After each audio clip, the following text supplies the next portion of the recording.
Morning Ashley. എന്തുകൊണ്ടാണ് അവരിങ്ങനെ മുഖ്യമന്ത്രിയെ തന്നെ കാണാനായി ഒരു യാത്ര നടത്തിയത്? അവർ അതിന്റെ അനുഭവങ്ങൾ എങ്ങനെയാണ് പങ്കുവച്ചത്?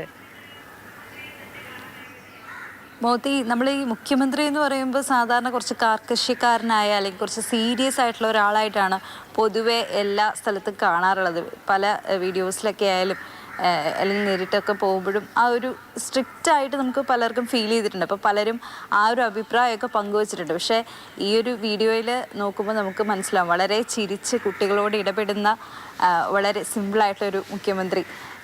ബഡ് സ്കൂളിലെ നിലമ്പൂർ ബഡ് സ്കൂളിലെ കുട്ടികളാണ് സി എമ്മിൻ്റെ അടുത്തേക്ക് വന്നത്. അവർ ഒരു വിനോദയാത്രയുടെ ഭാഗമായി തിരുവനന്തപുരത്ത് എത്തിയതാണ്. തിരുവനന്തപുരത്തെ പ്രധാന സ്ഥലങ്ങളും വിനോദസഞ്ചാര കേന്ദ്രങ്ങളൊക്കെ അവർ സന്ദർശിച്ചു. അതിൻ്റെ ഭാഗമായി തന്നെയാണ് സി എമ്മിനെ കാണാനും എത്തിയത്. അപ്പം ഇവരുടെ കൂടെ PV അബ്ദുൽ വഹാബ് MP ഉണ്ടായിരുന്നു.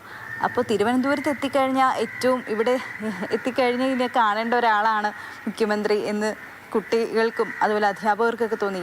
സാധാരണ ഈ കുട്ടികളൊക്കെ ഇവർ സംസാരിക്കാനും അതുപോലെ തന്നെ കേൾവിക്കും സംസാരിക്കാൻ ബുദ്ധിമുട്ടുള്ള കുട്ടികളാണ്.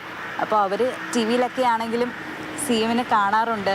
അപ്പോൾ ഇവർക്കൊരു വലിയ ആഗ്രഹം തിരുവനന്തപുരത്ത് വന്നിട്ട് മുഖ്യമന്ത്രിയുടെ ഓഫീസിൽ മുഖ്യമന്ത്രി ഒന്ന് കാണണം, നേരിട്ട് കാണണം. ആ ആഗ്രഹമാണ് അധ്യാപകരും രക്ഷകർത്താക്കളും അതുപോലെ തന്നെ MP-യുടെ സഹായത്തോടു കൂടി അവർക്ക് തുറന്നു കൊടുത്തത്. എന്തായാലും ഈ ആഗ്രഹം അത് മുഖ്യമന്ത്രിയെ അറിയിച്ചു. അദ്ദേഹം ഇവരെ കാണാൻ സമ്മതിക്കുകയും ചെയ്തു. പിന്നീട് മുഖ്യമന്ത്രിയുടെ ഓഫീസിൽ, സെക്രട്ടേറിയറ്റിലെ ഓഫീസിൽ നേരിട്ട് ഈ കുട്ടികളെത്തിയാണ് അദ്ദേഹത്തെ കണ്ടത്. 52 വിദ്യാർത്ഥികളാണ് ഈ സംഘത്തിലുണ്ടായിരുന്നത്. അതുപോലെ തന്നെ ഇവരുടെ കൂടെ 13 അധ്യാപകരും 7 രക്ഷകർത്താക്കളും ഉണ്ട്. അപ്പോൾ എന്തായാലും നമുക്ക് ആ വീഡിയോയിൽ കാണാം, ഈ കുട്ടികൾ മുഖ്യമന്ത്രിയോട് സംസാരിക്കുന്നത് സൈൻ ലാംഗ്വേജ് ഉപയോഗിച്ചുകൊണ്ടാണ്. അപ്പോൾ അദ്ദേഹവും അതനുസരിച്ച് തന്നെ അവരോട് കമ്മ്യൂണിക്കേറ്റ് ചെയ്യുന്നതും വ്യക്തമാണ്. അതുപോലെ അവർ എത്തി മധുര പലഹാരങ്ങളൊക്കെ വിതരണം ചെയ്തു.